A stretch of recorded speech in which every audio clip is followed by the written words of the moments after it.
How's it going, everybody? Welcome back. And today we're going to be taking a look at NordVPN's privacy policy. So before we begin, if you guys are interested in NordVPN, you'll find links to special deals and discounts in the description down below, as well as a full-on review that'll give you more of an in-depth look into the privacy policy, speed, streaming torrenting capabilities, as well as security features. So be sure to keep that in mind if you guys are interested.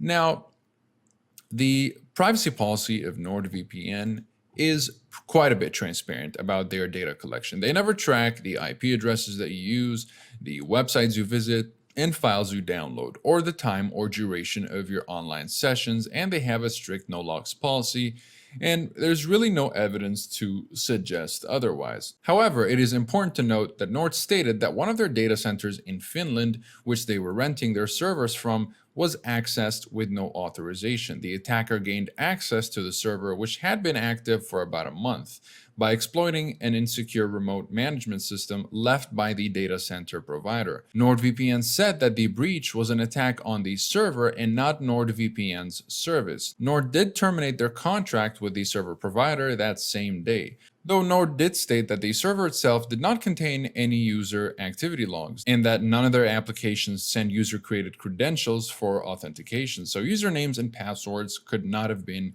compromised or intercepted. Now, Nord also stated that they treat VPN servers as untrusted in the rest of their infrastructure, and it is not possible to get access to other VPN servers, user databases, or other servers from a compromised VPN server. So there's no need to worry about this issue right here, according to Nord. And of course, this did happen in Finland, so what NordVPN did is that, following its promise to become faster, stronger, and more secure, NordVPN is proud to announce yet another upgrade to its infrastructure and development of collocated servers. NordVPN is adding a private server network wholly owned and controlled by the company itself. The custom-specific servers are expected to provide NordVPN users with an even higher level of security and privacy.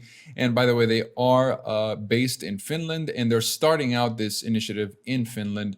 And not just that, the server collocation is just one of the many steps in NordVPN's product development progress. Only last week, AV-Test, an independent provider of comparative tests, officially recognized NordVPN as the fastest VPN connection on the market. Furthermore, the company has just finished upgrading its entire infrastructure to RAM servers, so that's very important. Now, all NordVPN's regular servers are RAM-based, which means that no information is stored locally. And of course, I've reached out to support to confirm that the standard servers have been upgraded to diskless, to become diskless RAM servers. And what these servers do, if you didn't know, is that they allow Nord to create a centrally controlled network where nothing is stored locally, and that they don't even have an operating system stored locally. Everything they need to run is provided by NordVPN's secure central infrastructure, so that if you seize one of these servers, you're seizing an empty piece of hardware with no data or configuration files on it, and that whatever data is actually stored on these RAM disk servers,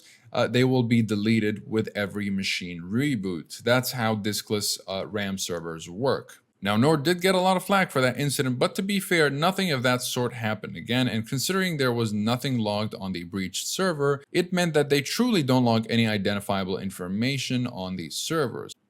And while Nord may be based in Panama, which is outside the 14 Eyes jurisdiction, the country itself has some data retention laws and are not hesitant to provide information to foreign governments. But luckily for Nord, they don't have any servers based in Panama. And Nord had its no logs privacy policy edited right after the breach and another time in 2020. Both audits successfully verified NordVPN's no-log policy and confirmed their privacy claims. Though I do look forward to another audit in 2021, which I do hope they announce very soon. Now, if you're interested in taking a look at the privacy policy yourself, word for word, you can go ahead and check the description down below. I'll go ahead and link it if you guys would like to read it yourself. Besides that, overall, I would say that NordVPN has one of the more solid privacy policies out there.